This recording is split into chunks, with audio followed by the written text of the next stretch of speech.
Hello, everyone. Karen Glasser here, and welcome to the Author Spotlight. Make sure you say hi in the comments and tell us where you are watching from. Today, we have a great show. We have Richard Fenton and Andrea Waltz joining us on the stage. They are authors of the best-selling book, Go for No, speaking internationally and teaching business, sales, and entrepreneurial audiences how to overcome their fear of rejection and achieve extraordinary sales success by hearing no more often. Their Go for No philosophies have been featured in hundreds of online and offline publications, including Inc. magazine, Forbes, Success magazine, and many more. And just recently, they released a follow-up book called When They Say No, which is designed to give readers strategies for what to think, say, and do when they get rejected in sales. And yes, Richard and Andrea are married. Welcome to the show. Hi, Karen. Hey, Karen. Hey guys, I'm so happy to have you on the show. Andrea, you're a repeat visitor. Richard, I'm thrilled to have you on the show. I'm a huge fan of you guys. I have been following you forever since 2010 when the book came out. And it's been on the best-selling list, for like 13 years, the top 50. And it's all about failing your way to success. And in fact, every time I was doing business and any kind of business, I would give this book to my resellers because this is all about how to say no, right? And what to do when you get that no. I'm going to put some comments up as they come in. Hello, Simone. Thank you for joining us. So let's just jump in. Your journey. Why did you decide to write a book about no? I mean, why? And Karen, it's even worse than that. Not only did we decide to write a book about no, we've written 2 books about no. We've got 2 workbooks about no, and we've built an entire empire of no. All I wanted to say is no then. That's and right. I think Meghan Trainor has a song called No, and I was going to play it, but I realized it would turn off the sound, so I didn't do that. So no is a big word, and it's also a scary word, right? It is. Nobody wants to be rejected. It's hardwired in our DNA to not get rejected. But I will turn to my partner who, I'm really been the face of, I've been on your show before. I've been the face of Go for No. And so I like to joke that I keep him hidden, locked up in the basement. We don't have a basement, but if we did, I guess that's where I would have him locked up. And so you need to share why no? Well, I have to tell you, I'm one of these people who is a people pleaser. I don't ever want people to be upset with me. I never take chances. And I was forced into a position in sales working for my father in the automotive industry. Mm-hmm. I had no sales training. I was just literally thrown into it. And I was just an abject failure. I could look at people's names in the phone book, prospects that I was supposed to be cold calling on. And I could tell just by looking at their name in the phone book that it was the wrong psychological moment to interrupt them. I see. Yeah, I had this, I thought that my message wasn't as important as whatever else it was that they were doing. I was an interruption to their life. Okay. And so I did the only thing that any smart person in that situation would do. I quit my job, moved all the way from Chicago to Los Angeles, and immediately took a job in sales. But this time I took a job in retail sales. Okay. I took a job selling suits for a living. And my general thought was, selling suits for a living in retail, I won't have to go out and cold call on people. They'll just drive to the mall, walk into the store. They'll tell me what they want. I'll go grab it, and I'll be this great success, right? How did that work for you, Richard? Yeah, well, it didn't. So you can imagine my great surprise when 2 months after taking this new job in sales, I found myself failing again and came to the inescapable conclusion that it wasn't my father or the car business or selling, or it was none of that, or Chicago. It was me. I had a fear of failure. I had a fear of rejection. And I realized that if I didn't do something soon, it was going to follow me wherever I went. Right. And I had the great fortune of having a district manager come into the clothing store one day, and he watched me sell and he set me straight. And it was a great revelation. You know, I had this really big sale. It was $1,100. I was very proud of myself. And Harold walked over and said, you know, nice sale, kid. And I went, yeah, did you see that? $1,100. And he said, yeah, that was a nice sale. And then he asked me the question that would change the course of my life. He said, out of curiosity, Richard, what did that customer say no to? And I have to tell you, Karen, it really upset me. I got mad. I'm like, did you not just see the sale I had? That was $1,100. Right. That man bought a suit, sport coat, shirts, ties, shoes. I started running through the list of everything he'd said yes to. And Harold said, whoa, time out. I don't want to know what he said yes to. I'm asking you, what did he say no to? Right. And when I stopped being defensive and I reviewed the sale in my mind, I realized, wow, that customer didn't say no to anything. Right. Every single thing I showed him, he said yes to. And then Harold asked the other really great question. He said, well, you know, how did you know he was done? How did you know he was done shopping? And the answer is really simple. I was a young guy. I wasn't making a lot of money. I'd never gone into a menswear store and spent over $1,000 on myself on a trip. So the idea that someone would come in and spend $2,000, $5,000, $10,000 on clothing, yeah, it was so far outside of my consciousness that I hadn't even considered it. And then fortunately, he said, you know, I watched you sell, kid, and you're not half bad, but your fear of the word no is going to kill you. Wow. And then he said, but if you could just get over that, he said, I think you're going to become one of the great ones. And I went home that night and thought, could I have been wrong all along? I thought my job was to get people to say yes. Right. Is it possible that my job is to get people to say no more often? Yeah. And that the yeses will happen automatically and easily and on the right products or services, that I don't have to try to twist people's arms. You know, I can just show more products and introduce more services, and people will take what they want and they won't what they don't. And it worked. Were you guys married at this point? No.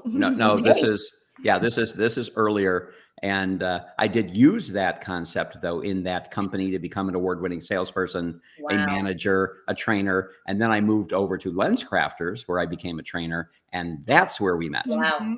And he told me that story. And I thought it was such I had my own epiphany. Right. And when we launched our company, after we met, we realized we had all the same philosophies and launched our business. That story was one of the central things that we would tell. And so that's why it ended up in the Go for No book. I was going to say, I recall the story as you were saying it. I think I heard that before, but it really is a game changer. It's life changing when you finally figure that out. Because the word no, at least I've always thought is the word no as being not now. Mm-hmm. Right.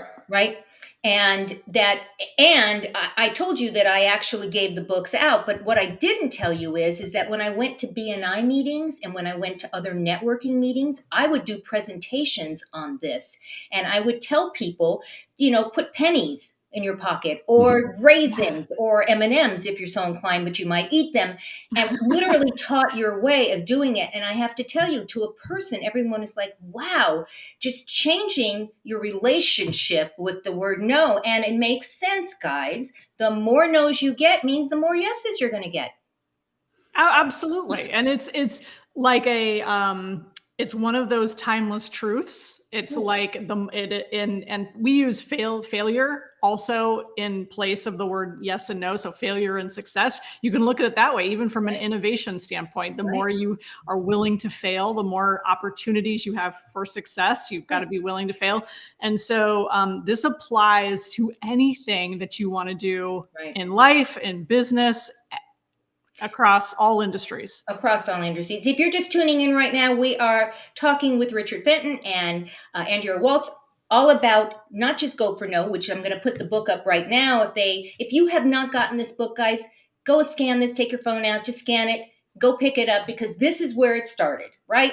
So you're really on here, though, to talk about your second book. And it's called When They Say No, which is basically designed to give the reader strategy. So you took a long time to write this book, right? 20 years. Why?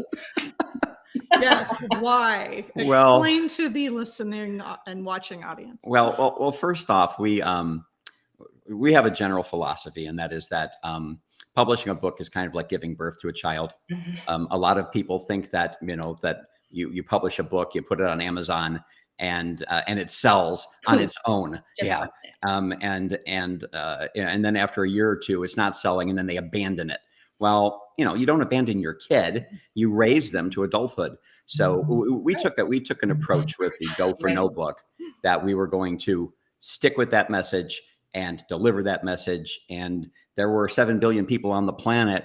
We figured that was enough people. We didn't have to have multiple books. But then something very interesting happened. And what happened was we saw that there were two very distinct groups of people that we would talk to. And the one group would say, oh my gosh, it's a numbers game. I get it. Increase the no's, we'll get more yeses. Right. The second group of people, oh my gosh, it's a numbers game. I get it, but I can't do it. For whatever reason, I have an emotional issue with the word no.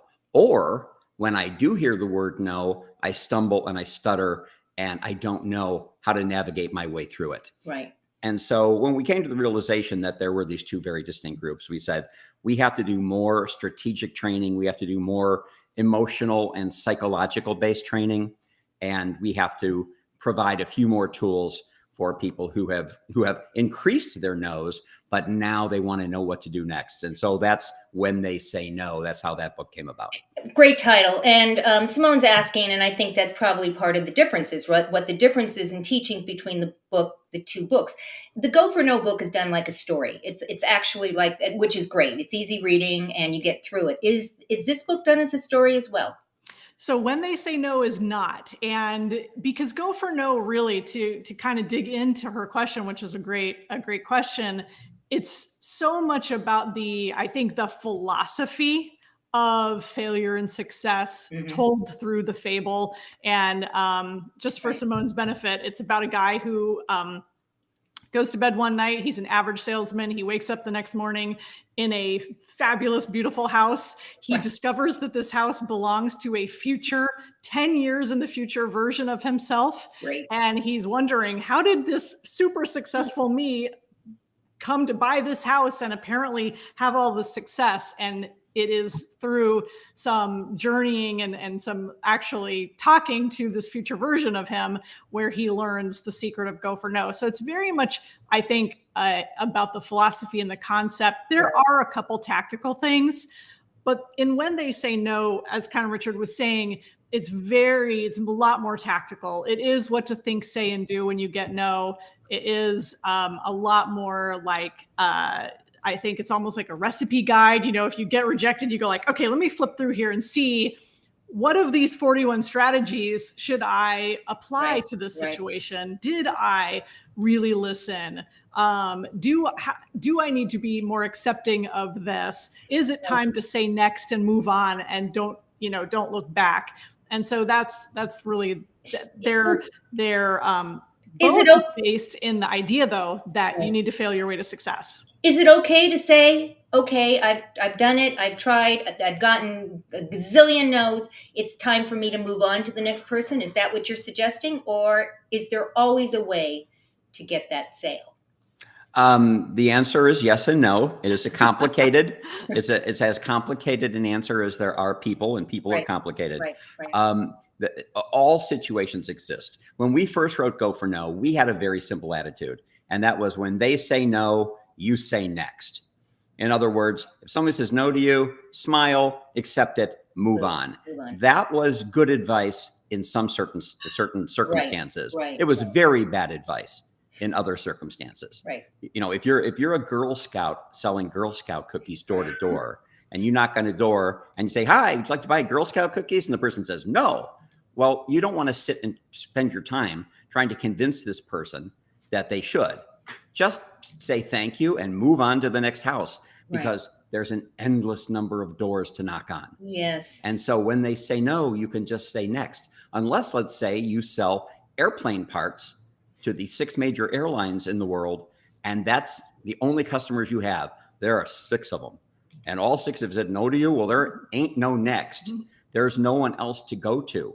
And so in those circumstances, you have to treat the quality of your presentation much more importantly. you have to have certain relationship skills that you don't have to have in other types of sales. And so the answer is, yeah, sometimes when they say no, it's just best to move along. We even have a saying that a good no is better than a bad yes. That's a really good point, because some people might say yes because they don't want to hurt your feelings, but then when they leave, they cancel it, right? Because they didn't really want to do that. John says follow up with everyone at least once. Oh, yeah. Absolutely. I would agree. And he says the more no's, the better. I agree with you. Chris, I agree with you as well. I had asked you before you came on, did you have some tips for everyone? And so what I'd like to do is I gathered some of them that you sent to me. And the first one was, do you freeze when you get a no, unsure of what to say next? What do you do? Yeah, so there's a couple things. If you do freeze, and it's common because a lot of times we're not just prepared with a really good strategy of not only what to say, but also what to think. And in that moment, the freezing is our brain in kind of fear mode, like, uh-oh, this wasn't supposed to happen. What do I do? And many people, they just turn and run, metaphorically. It's like, okay, fine. And they shut down. And so the first thing you want to do is slow down, don't run, and immediately say to yourself, what's my next move? How can I stay engaged? Now, this is if you're not doing the, okay, next strategy, like, hey, I'm going door to door, I'm just making call after call, but you want to make sure that you, and John made the point, follow up with everybody. So you want to build upon this no. Right. So the idea is to think in your mind, what's my next move? How do I stay engaged with this person? What great question could I ask in this moment? And there are a couple things. And again, this is where the art of communication and sales comes into play. So you have a couple choices. One thing that you could do, one thing that you could say is you could say, oh, I'm kind of surprised because based on everything that we talked about, this seemed like something that you wanted to do now. Do you mind if I ask you what made you say no? And so you could dig into the why, but sometimes maybe you don't feel like doing that, or it's not appropriate, or it's just bad timing. You got to kind of read the room and know what's going on with somebody. So maybe it's bad timing, and maybe you say, just to let them go, but to stay connected, you could say, okay, totally cool. Glad you made a decision. Do you mind if I stay in touch with you just to see if anything changes in the future? Right? Really great. Really great. Yeah. So if you can have a couple of those responses in your hip pocket, and in that moment, just make sure that you slow down. In other words, have the mental visualization of not wanting or needing to run, but to slow down and give yourself just a moment to breathe and ask that question to stay engaged instead of letting fear take over and running. Yeah, Oh, I'm sorry. I usually just burst into tears and start begging, which is bad. That is, you don't want to do that. You don't want to do that. And I think what you're talking about goes into the second thing, your relationship with that word no, right? It's the real test. Because so many of us, and I'm guilty of it. You hear the word no and you get that pit in your stomach. It's like, well, they don't like me, or why not, or any of that thing. The other thing that you say, if you say, people think in their heads, if I sell, I'm going to be rejected. Well, how do you reframe that? Yeah, it's you literally have to do it enough to where you almost numb yourself to no. And all great salespeople who've been selling for a while, you see them and you know that the rejection just kind of rolls off their back. It's water off a duck's back because they've gotten to the point where they hear it so much. It's just part of the process. And so it's not a big deal. It's at all. Yeah. But I would say here that, people say, oh, I don't want to take a job selling anything because I'll get rejected. Like you said, It would be like saying, I don't want to play baseball because I'll only get 3 hits out of every 10 times I come to the plate. Right. Or because sometimes I'm going to strike out. Well, rejection is not the rarity in sales. It is the norm. Being rejected, having people say no to you is the norm. And some people, I've had salespeople say to me like, I close 9 out of every 10 sales, so it's not the norm for me. Well, I got to tell you, if you're closing 9 out of every 10 sales calls, then you're going after some real low-hanging fruit. I was just going to say that. Yeah, you're not going after big enough clients. You're not going after big enough companies or big enough sales. And so generally speaking, and it's always different for different industries, but batting 300 in baseball will get you into the Hall of Fame. Hitting 300 or closing 300, 30% of your sales in sales will get you into the Sales Hall of Fame. Right. And if that's the case, then we should start from the position that most people will say no. And if that's the case, then you have to know how you're going to handle it when they do. That's why we wrote the second book, is because it's going to be the norm, not the exception. I love that. I love that. And I guess it just leads me into the next question. Why do you do this? I mean, you travel a lot, you speak a lot, you have your courses. We're going to tell people how to go over there and look into this. Why do you do this? I am in love with this philosophy because it's so counterintuitive, Karen. Mm-hmm. It's like one of those things where I was so blown away when Richard told that story of him and Harold, and I have just become obsessed with learning everything about rejection that I can. I love the idea that you can be successful despite rejection, and in fact, by capitalizing on it. And I just love how unique it is.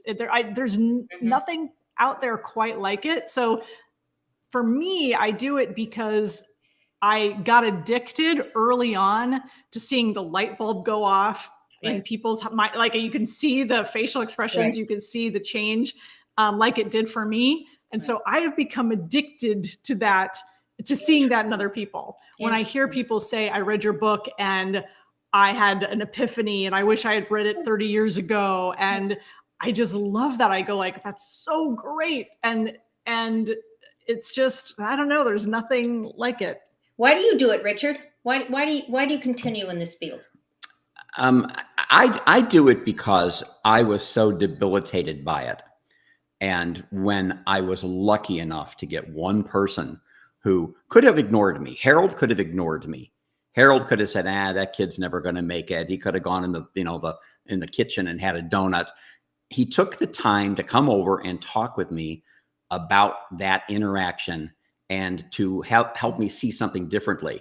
That was so life-changing for me. I kind of decided that I wanted to have that impact on other people, very much like what Andrea just said. But it really became it became a mission. Yeah, it's great. We sell a lot of books. We give speeches. We have a nice life. That's all wonderful, but none of that compares to the messages that we get from time to time from somebody saying, "I read your book 3 years ago. I left one company. I moved to another.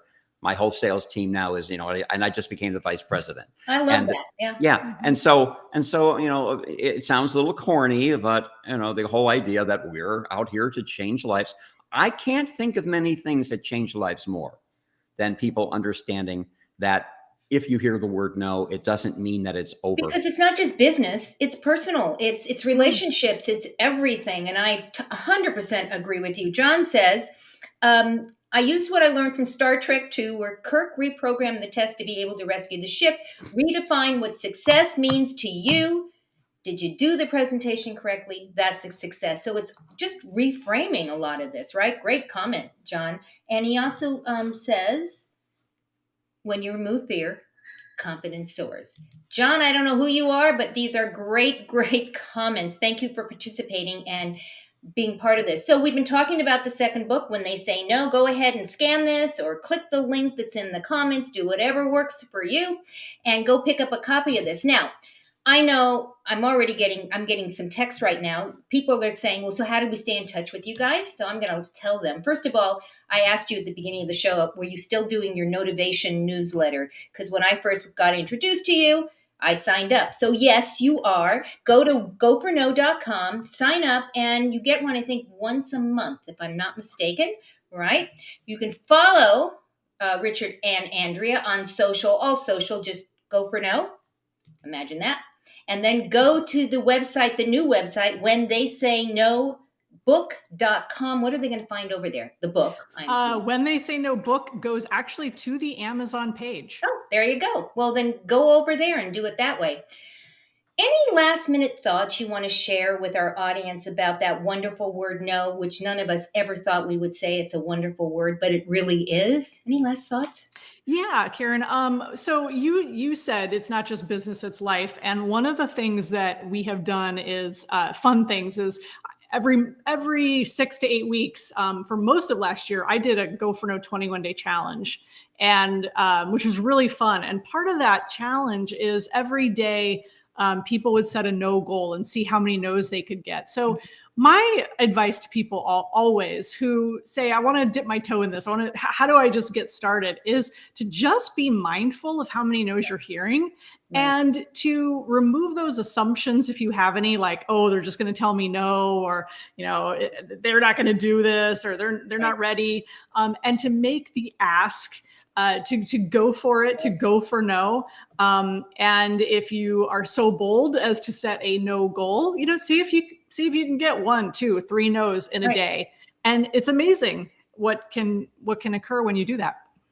Well, I remember one of the things in the book is how many yeses or how many sales calls do you have to do in order to get that one yes? How many no's are you getting? And it makes perfect sense. If it takes you 10 no's to get to that one yes, well, then math would tell us go for the 20 no's to get your second yes. And I think it really does work that way, right? I mean, it really works that way.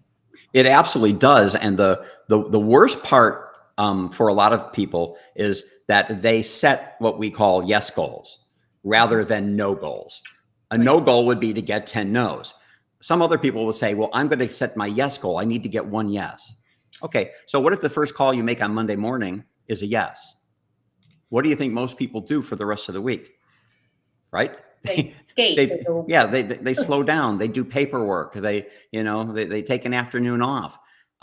So a lot of times when we're going for yes, it actually becomes self-defeating, because when we hit the yes goal, we stop. Right. But if you set a no goal, and the classic example, we had somebody who called us and said, I had a no goal of 10 for the week, and it was Friday afternoon at 5 o'clock. I only had 9 no's. I was so angry that I couldn't get my 10th no. And then I remembered this prospect who always said no to me.